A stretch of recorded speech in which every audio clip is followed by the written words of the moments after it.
بقى هاخد كده الرغيف وهتني كده قد تلته من فوق اهو. بصوا اهو، هتني بس تلت الساندوتش، تلت رغيف العيش، وهحط له كده التوميه. وزعي بقى التوميه كده على الجزء دوت، وبعدين هنحط الخيار المخلل، وهنحط له الشاورما.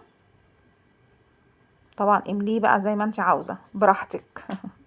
وادي الصوص اللي نزل منها. الصوص ده اداها طعم جميل جدا. وهنلفه بقى بالطريقه ديت، هنطبقه كده من الجناب على الشاورما ونلفه رول كده. وهنعمل لكم كمان واحد علشان تعرفوا هنلفه ازاي. الموضوع سهل جدا والله.